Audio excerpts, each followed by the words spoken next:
Thank you for joining us. This is Platform. I'm Ruth Aguela. The movement of goods and people from one place to another is part of human existence. But when this existence is hanging in the balance, when on board from one destination to another, it becomes a source of worry. Water transportation is said to be the most economical and significant means of transport. But with the recent surge in boat accidents across the country, this has raised concerns on the safety of lives on the waterways. Consistently, the nation had witnessed several boat mishaps with high casualty figures. Now, between 2020 to 2023, according to reports, about more than 1,200 persons died in boat mishaps across 25 states in the country. And reports also says that this year alone, nearly 300 lives have been lost. Now, these tragedies are becoming disturbing frequently. Experts attribute some of the factors to night travels, excessive loading, non-use of life jackets, and overspeeding. While concerned by the reoccurring incidents, President Bola Tinubu recently ordered investigation into the spate of boat accidents, directing the National Inland Waterways Authority to assess the situation and come up with solutions. But how can those in authority ensure that the nation's waterways are safe for all and put an end to these recurring boat mishaps? The National Inland Waterways Authority, NIWA, is charged with the responsibility of enforcing safety standards on inland waters across the country by ensuring the safety of passengers and cargoes. NIWA has attributed these recurring incidents to non-adherence to laws regulating inland waterways navigation, negligence and ignorance as major causes of these accidents. On Platform, our focus is curtailing persistent boat mishaps in Nigeria, and our guest is Mr. Ekong Ephraim. He's an engineer and a manager on the Servicom unit NIWA. Thank you so much for joining us. Thank you for having me. All right, Engineer Ephraim, I'll just let our viewer know a little bit about you by reading out your profile. He specializes in transportation engineering with over 10 years of experience working for the National Inland Waterways Authority. Engineer Ephraim is a certified registered current member. He's a member of the following professional bodies that include the Nigerian Society of Engineers, Nigerian Institute of Highway and Transportation Engineers, Nigerian Institution of Safety Engineers. He obtained his bachelor's degree in civil engineering from the University of Port Harcourt, a postgraduate diploma in maritime transport technology from Maritime Academy in Akwa Ibom State, a master's degree in transportation engineering from University of Uyo, Akwa Ibom State. All right, well done. Thank you once again for coming on Platform. Yeah, thank you for having me. You're welcome. So our panelist on Platform today is someone, this is her first time on Platform, and we're pleased and honored to have her, Ladi Bala, our transport correspondent. Thank you so much, Ladi, for joining us. Oh, thank you. It's good to have you here. Thank you so much for having me. All right. So, Mr. Engineer Ephraim, I can call you Engineer Ephraim, right? Sure, yeah. Okay. Let's get the reaction first from NIWA.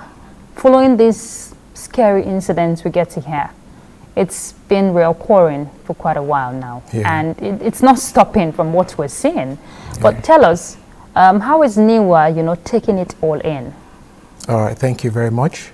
As you know, NIWA is in charge of inland waterways transportation, and their core mandate is to improve and develop inland waterways for safe navigations. So as we speak right now, we have our water marshal on ground. Before now, they'll be working 6 a.m. to 8 p.m.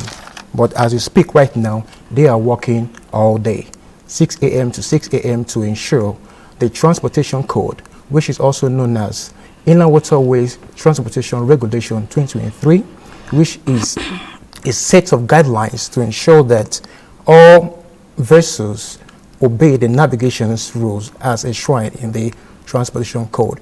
So the marshals are out there to ensure that they enforce the Inland Waterways Transportation Code such that there will be safe and secure navigation. What am I trying to say? They will ensure that there will be no overloading at the jetty terminals. They will ensure that the boat drivers are certified. They will ensure that the boats are up to standard. They will ensure that there will be no night traveling and early morning traveling. With this, they can mitigate boat mishap in Nigeria.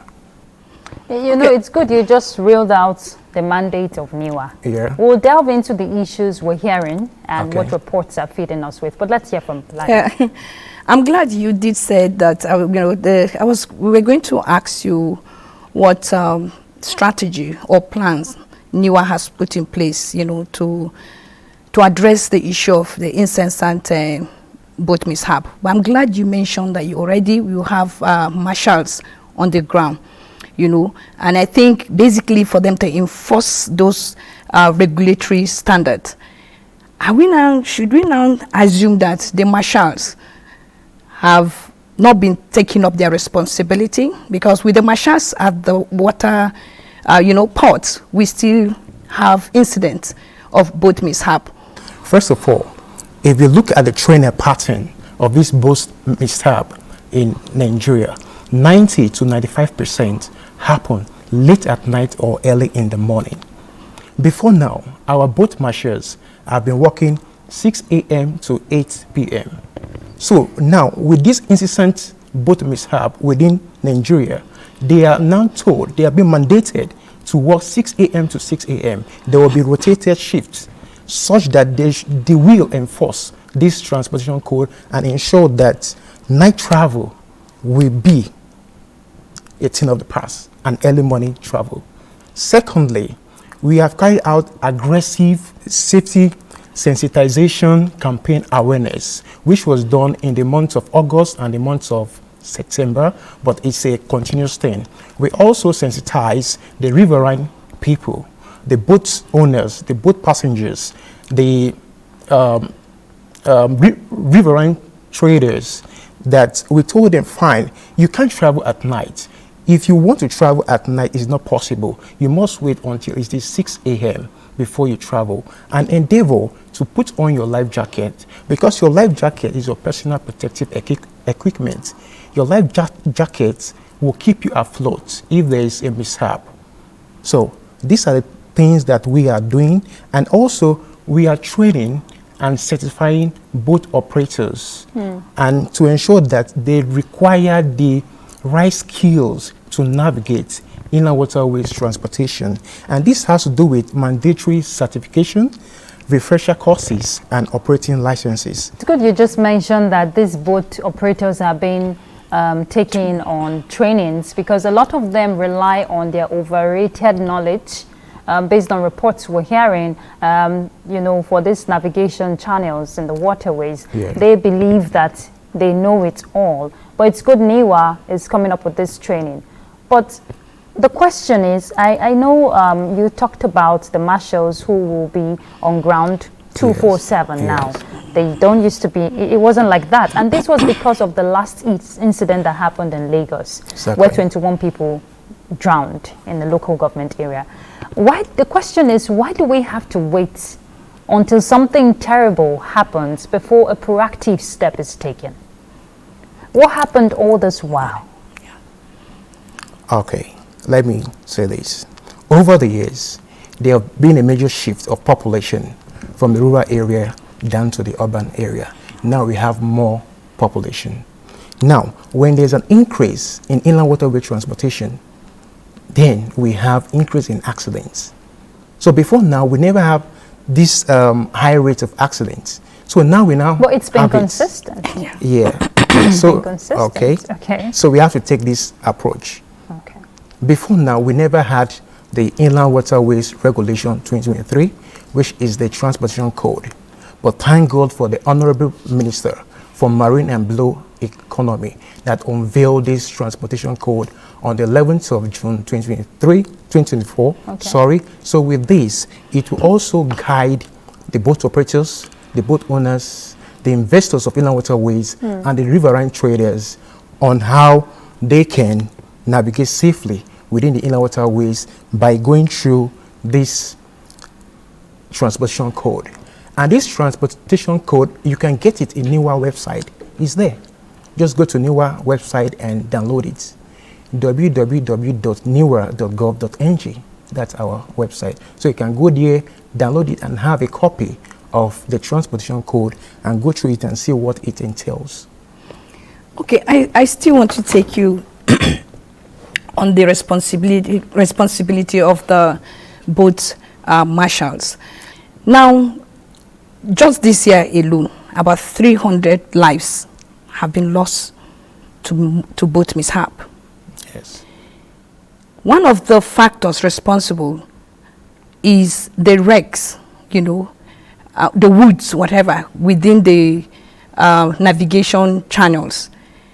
I want to know what NIWA is doing to ensure that, because one of your responsibility is equally to drench, you know, the navigation channels. Yeah.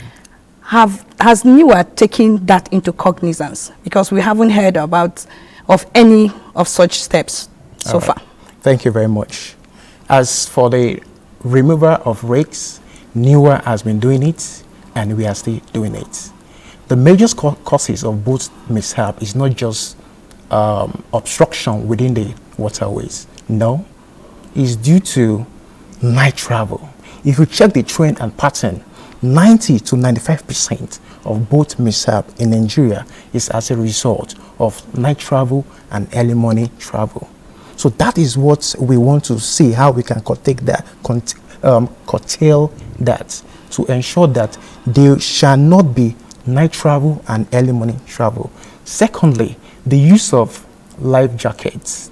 It's obvious that these our boats operators, they don't provide life jacket for their passengers. Who is supposed to provide exactly? it? Who is supposed to provide it? Are they supposed And to? what are the marshals doing that they are not enforcing that, compelling the boat operators to ensure that all their passengers are wearing the life jacket?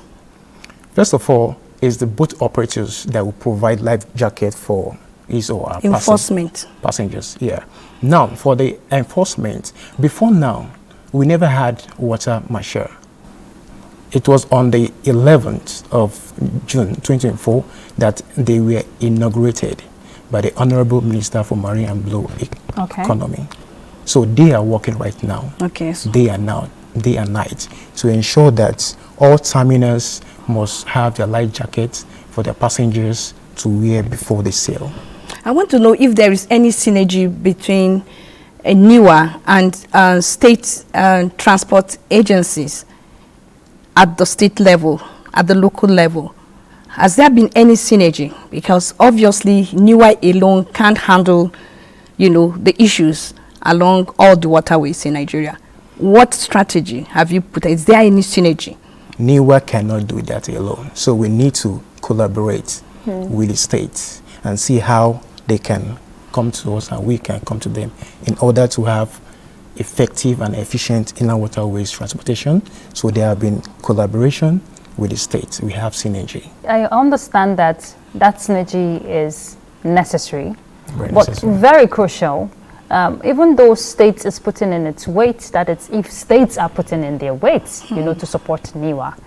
Of paramount concern is the fact that before this boat, you know, starts its operation, there are certain guidelines, there are certain safety tips that must be ensured. You said there were no water marshals before now, but I understand in the past how NIWA operates, there were certain officials from NIWA designated at some of these points. Am I correct? Yes. So what was the difference? You know, if this boat mishaps have been happening before we have the marshals now, are these marshals going to be arresting? Is it just to, you know, teach the people about the safety guidelines, or what exactly are they going to be doing? Thank you.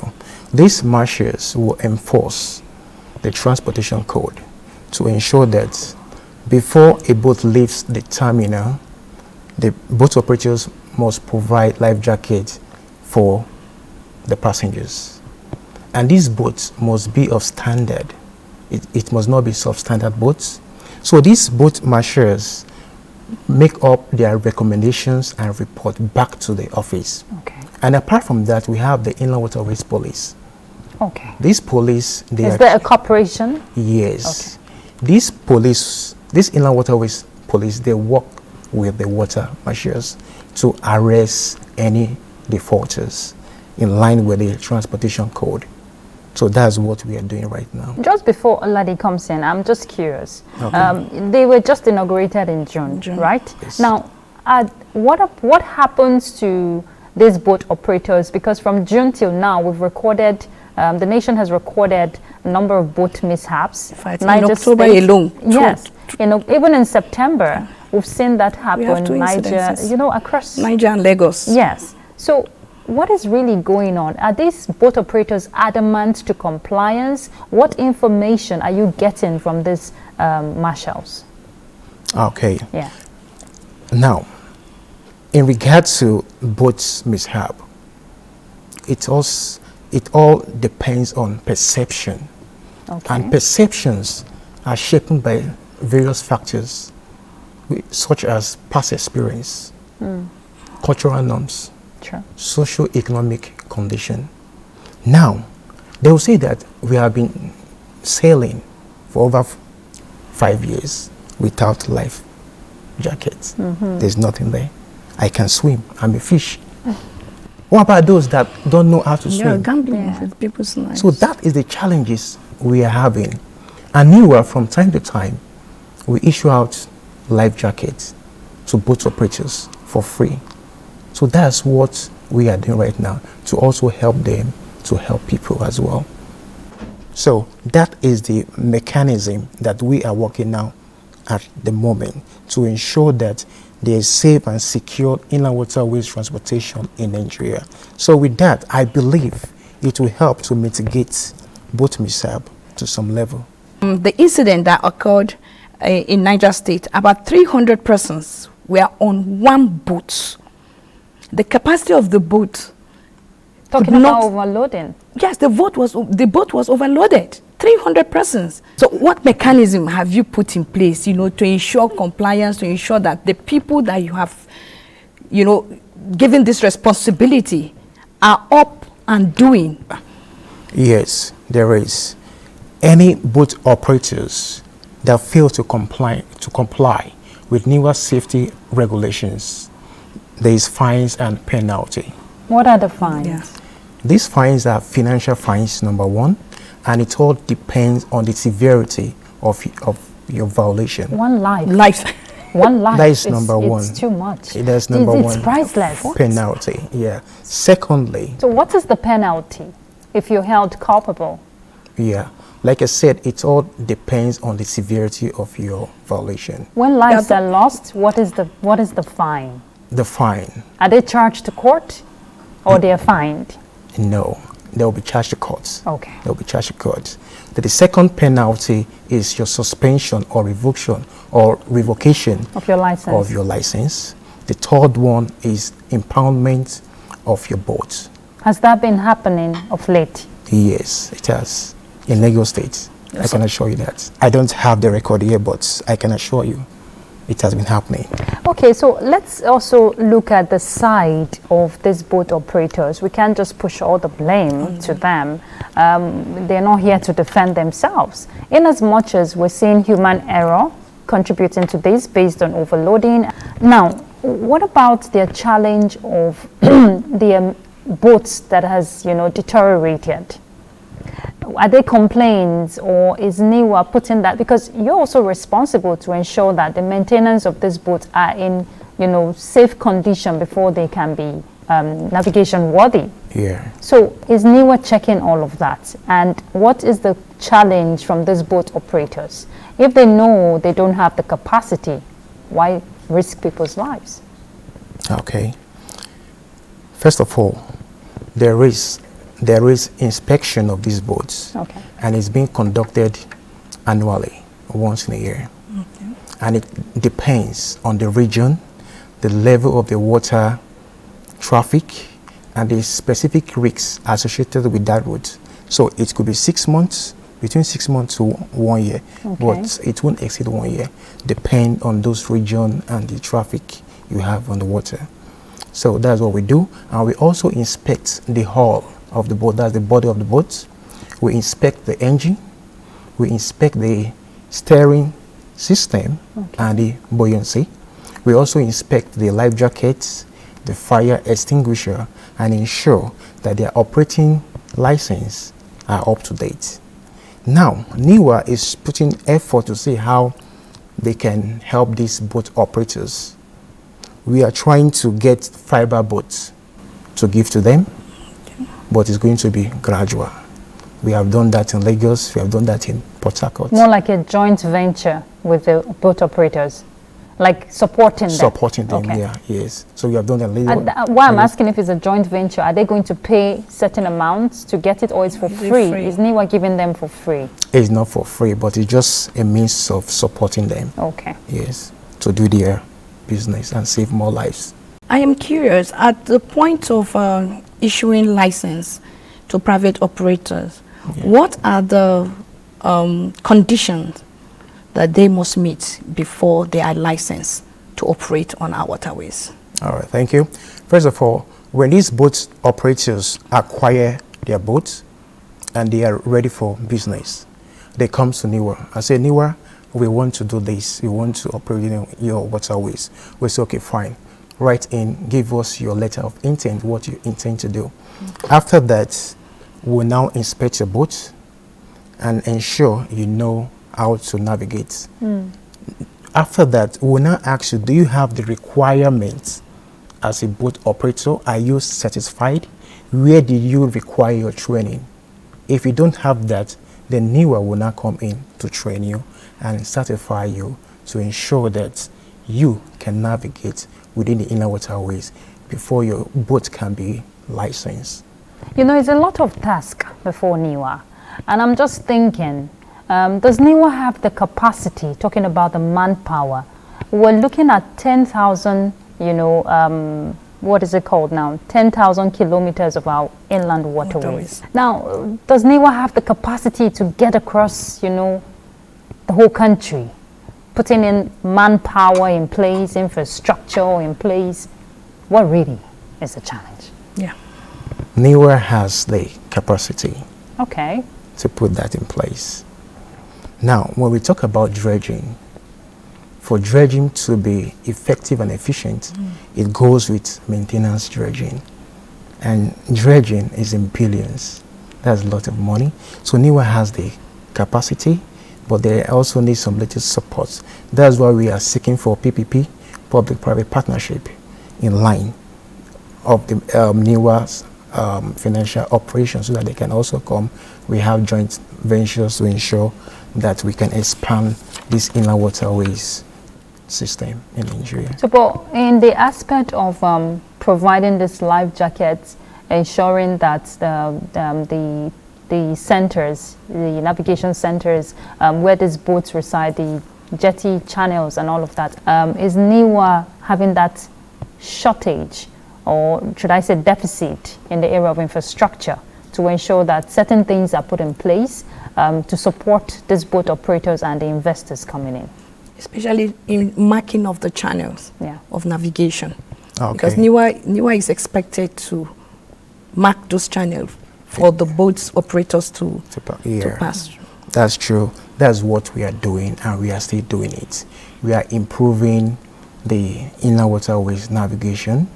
If you check, we are still constructing more jetties, and also we are still installing navigational aids, such as the buoys, the masts, the lights within the waterways, so that it will help these boat operators to navigate safely, not to have boat mishap or collision. So NIWA is doing that, and we are still doing, because we have these 10,000 kilometers of waterways, which is not that small. It's quite big. So we are doing it, and we will keep on doing it and ensure we have sustainable inland waterways transportation system in Nigeria. Okay, how is NIWA addressing the issue of water hyacinth Yeah. Which is one of the one of the things that obstructs navigation. Yeah, thank you very much. Water hyacinth is one of our function. We clear water hyacinth every year. Every year we do that. That's one of our major functions, to clear water hyacinth nationwide and other aquatic weed, such that they won't obstruct the inland waterways channel. That's what we are doing, and we are still doing it. Because part of this mishaps happen because of obstructions in the navigation channel. Yeah. All right, so let's take a break. When we come back, we'll pick up with our conversation. Please stay tuned. What are we doing as a nation to first of all settle our teeming populace, especially the NTA's political package with a third eye on the nation's political scene? I am Fisa Ogunfuyi. Welcome. You have to be very careful giving space to people who are obviously sponsored to further the agenda of some other groups. There's a lot of questions. A lot of questions in a closed door sessions. Some of these issues, some of the problems bedeviling of their. In fact, between June 1st and July 17, 19-point-something billion has left the coffers of the NDDC. I can say my constituency, they need everything, because we don't have anything.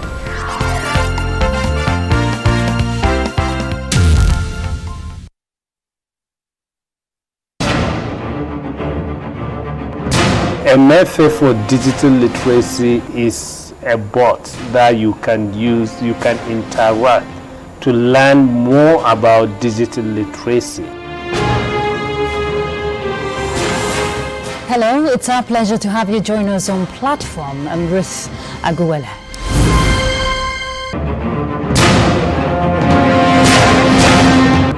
What is the yardstick for measuring everybody's moral integrity?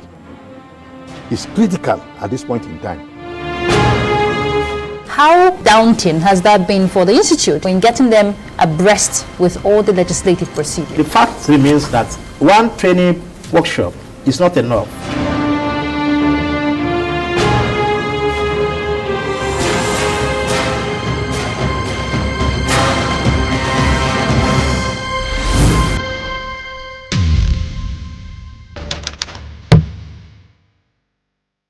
As your president, I assure you that we are committed to finding sustainable solutions to alleviate the suffering of our citizens.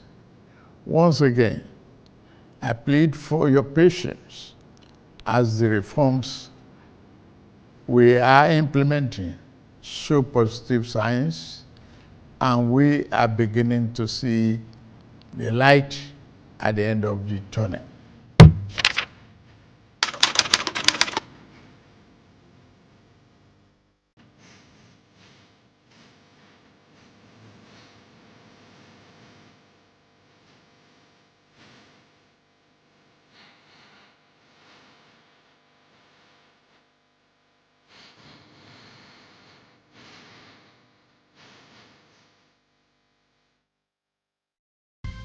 Thank you for staying tuned. The conversation is curtailing persistent boat mishaps in Nigeria. Engineer Ephraim, you just responded, about the challenges of NIWA and efforts being made by the authority to put in place this right infrastructure. But I'd like to know, in the area of compliance and monitoring, Ladi asked the question if there is effective monitoring ongoing. Now, these marshals have just been mandated across the country. We're looking at the kilometers of our waters, inland waters, and you just admitted that it's huge, right? So, and you categorically stated that NIWA has the capacity to man everywhere. Yeah. So, is there effective coordination for monitoring to ensure that these marshals positioned at designated places are actually doing what they entailed to do? Yes. Okay. Yeah. Before now, we have 80 water marshals. So as a result of this boat mishap, they have been increased to 350 water marshals cut across the country. So they are doing their work. 300, is that enough? 350. Is that enough? Formerly it was 80, now it's 350 water marshals. So we believe is enough, and if it's not enough, definitely we will still bring in more river water marshals to ensure that boat mishap is being mitigated at each terminals. But my question is there an effective monitoring system? How is the authority monitoring what goes on across the states from the headquarters? Yes, there is effective monitoring system. Now we have area offices, about 23 area of offices nationwide, and each offices have area managers. So the area managers are the one monitoring these people and give feedback to the headquarters. So there is effective monitoring as we speak. Okay, right you said you have 23 area offices. Yeah. These 350 marshals, are they spread across the 23 offices, or where are they actually designated? They are spread across the 23 area offices to ensure that each of the terminals at that area offices where they are being located, I mean the states, each of the terminals, they must be there to enforce this transportation code. How many terminals is NIWA operating? So many. Because I'm just wondering, 23 offices, and Lagos alone, the sea now, I mean, it's so huge. How many people have been assigned to take charge? NIWA jurisdiction has to do with the rivers, the creeks, the lakes, the lagoon, not the sea. Not the sea, yes. The sea has to do with NIMASA, NPA. Yeah. So like how many people, you know, when 350 across the country, we are looking at 36 states. Yeah. Though you have 23 offices. Yes. So what is the sharing formula like? How many persons, how many personnel to a port? Okay. I can assure you that we have 350 river marshals right now, and if their work is not good enough based on their effort seems to be not that good, they can bring in more river marshals to cover more areas where they feel that they are lacking. And apart from that, these river marshals, they do bring back their challenges. So we respond to their challenges to ensure that their work runs smoothly. Okay, and I'm just thinking if NIWA is also looking at the aspect of deploying the use of technology, more like an innovative means, you know, to monitor some of these key areas that are prone, you know, where we get to hear of this boat accidents. Is there that in place? Is that in place? Talking about innovative means to monitor. It's ongoing right now as we speak. Okay. It's ongoing. Before now and December, we will have it. What are we looking at? Break it down. Tell us how what is to ongoing. Monitor our inland waterways. We have made a provision for CCTV cameras at the major jetties and our waterways to monitor what is passing, what they are carrying, how many people is on board, are they putting on life jackets, what is the nature of the boats. So these are the things we are trying to see how we can monitor through surveillance. That is real-time surveillance. Real-time, yes. Okay, but what about the aspect of communication with these marshals that are at these designated centers? Is that also being looked into to ensure that they're communicating with these officers at the right time? Yeah, sure. There is. They communicate with the area managers. Then the area managers give the feedback to the headquarters. That's what they are doing, and they're still doing it right now to ensure that boat mishap will be a thing of the past. Well, we're hoping. We're hoping. Now, most of these coastal states, you know, people rely heavily on both, water transportation, waterways transportation. Earlier I asked you about synergy, if there is any synergy with the state government. Now I want to know, because these days you don't operate in isolation. I'm looking at the local people, the local chiefs in some of these communities, riverine communities. I don't know, is there any platform that you all converge, to discuss issues that affects the lives of the people on the waters? Yes, we do. The training you've been talking about, how intense, how effective has that training been, and how has the collaboration with the local chiefs been able to address some of this issue? Because it has to, when you involve the local people, Definitely. It drives home the message faster. Yes. Can you speak to that? Yeah. As for the training is continuous. And like I said, in the month of August and September, NIWA carried out aggressive safety sensitization awareness campaign in all the area offices. That's what we did. And we went straight to the locals, the riverine areas, and meet with their heads, the chiefs, the people. Okay. And we have meeting. Also, we sensitize them on the use of life jackets. Yeah. We tell them this life jacket is a lifesaver. It's your last line of defense. Endeavor to put on your life jacket when flying through these waterways.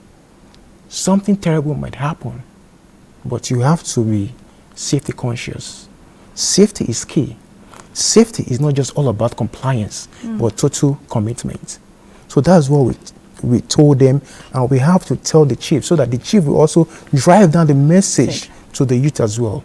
And also they will also be telling them, NIWA said do this, why are you doing this?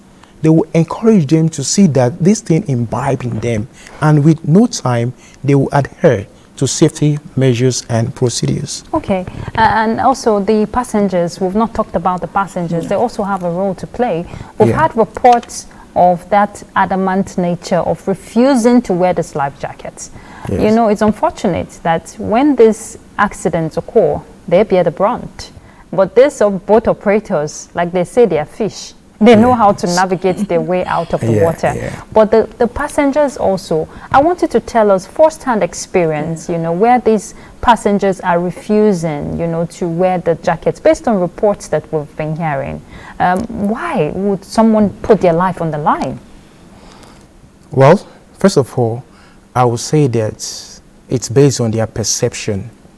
And perception is being shaped by different factors like past experience, cultural norms, socio-economic condition. For a passenger not to put on his or her life jacket when given, it could be something fishy, or there's a reason why he or she don't want to put it on. One is this, possibly it's dirty, and the person don't want to put it on. Two, he or she don't feel comfortable. So it's not left for the boat operator to educate this person that don't put your life in danger. I need you, and your family also need you. With that, the person might put on the life jacket and also apologize that, sorry, next time I will ensure that this life jacket is being washed and cleaned for you. Please put it on. So the boat operators has a role to play. They should ensure that all passengers put on their life jacket before they start navigating through the waterways. Which is also the job of the marshals you talked about. Exactly. Do they encourage them? Because when they're adamant, it's a tough job. Yes. You can't force me if I don't want to do something. Yes. You know that whole scenario. Yes. Okay. But it is for your own good. Yes. You tell them, what about if these boats capsize? Have you thought about your family, your siblings? What will they say? Please, for their sake, put on these life jackets. And that is the responsibility of the boat operators and the river marshals to ensure that all passengers on board put put on their life jackets. Daddy raised the question earlier on, involving the community heads. Yes. Are you also, in the areas of sensitization, right? Yes. Are you also working in synergy with NOA? Their job cuts across different sectors. Is NIWA collaborating with NOA for this sensitization to go down? Because it's so disheartening when you hear even one life is so precious. Very, very precious. Okay. Well, for now, NIWA is not Why? collaborating. I wouldn't know for now, but I believe with time we will collaborate. A follow-up question. You just raised a valid point, saying some passengers may refuse to accept to wear the life jacket on health grounds. Perhaps it's dirty and we don't want to put that on. Yes. Is NIWA looking at the possibility of ensuring that at every port, as every point, river boats, they provide life jackets at an affordable rate? I don't know how much it is.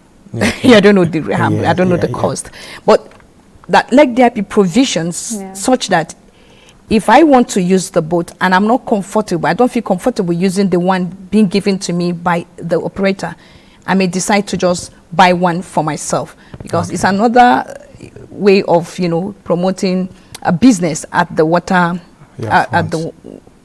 water bank, river banks, so to say. So I don't know, are you looking at that, the possibility? Because we need every passenger to have the life jacket on. All right, I would love to say this. NIWA do not sell life jackets. NIWA provide life jackets for the boat operators, the boat owners, the riverine traders and farmers to make use for themselves, to be safe. So NIWA don't sell. NIWA give for free.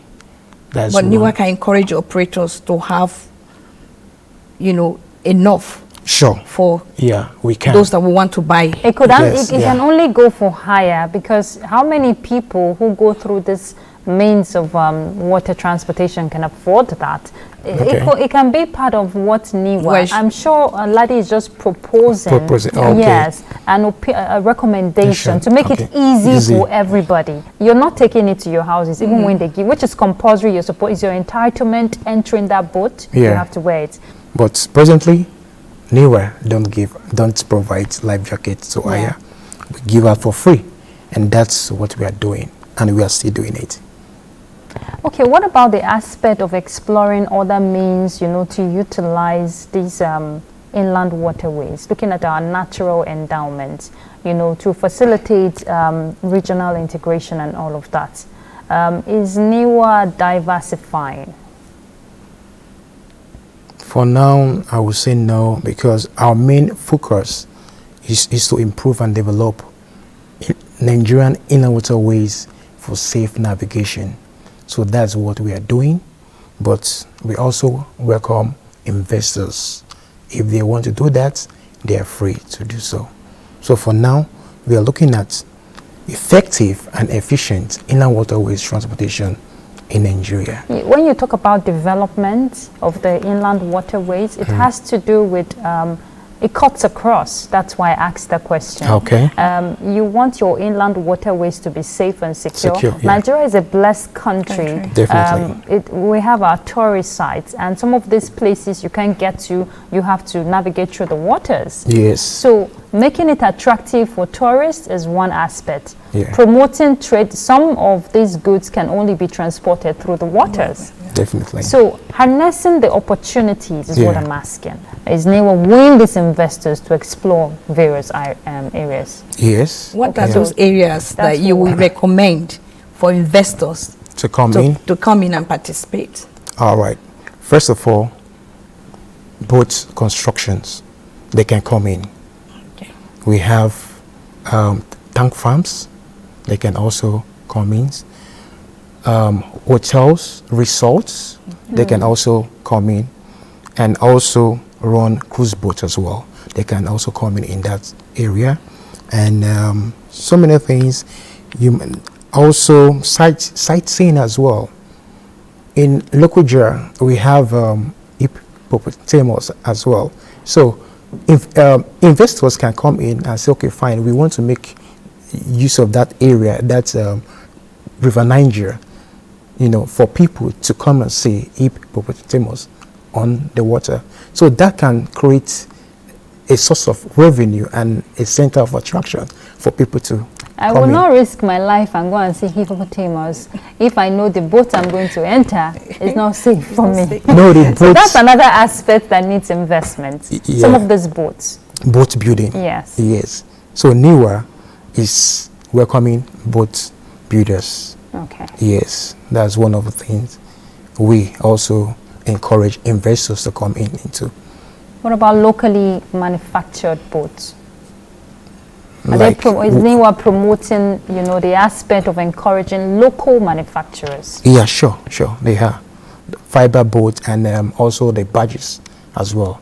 And we have dockyard as well. We also do that as well in dockyard, Lokoja, Kogi State. Okay, you have a final question? Yes. Earlier you did talked about dredging of the rivers. River, yes. And that is capital intensive. Exactly. I want to know what plans, if NIWA has plans to, to ensure that the federal government truly invests in that, or are you looking at inviting private sector, to take up that responsibility for economic benefits? Well, I would say it's two ways. It's either the federal government comes into play or the private investors comes into play. But I believe that the federal government, it's high time to give inland waterways transportation attention compared to rail and road. So I think it's high time that the federal government of Nigeria should give inland waterways transportation that attention they have been giving to road transport and also the rail system. Okay, on a final note, what's your message to Nigerians? We have to stay safe on our inland waters. Yeah, thank you very much. My message to Nigerians is that safety is key. And in anything you do, ensure you take safety as your priority. Your family needs you and I also need you. Both mishap is an ugly incident and it is preventable if safety measures and procedures were put in place. All right. So, thank you very much. God bless you. All right. Thank you so much, Mr. Ekong Ephraim. Thank you so much for your time on platform. We wish the authority, talking about NIWA, all the best to continue to do the work that they do and to ensure that lives are safe out there, especially on the waterways. He is a manager on the Savicom unit with NIWA. I want to thank our panelists, Ladi Bala, our transport correspondent. Thank you so much for your input on platform. Thank you so much for having me. All right. And we've been discussing, ways of curtailing the persistent boat mishaps in Nigeria. You have to take responsibility of your safety because your life matters a lot, and safety on our inland waterways should be non-negotiable, especially for those concerned. And that's Platform. I'm Ruth Aguwele.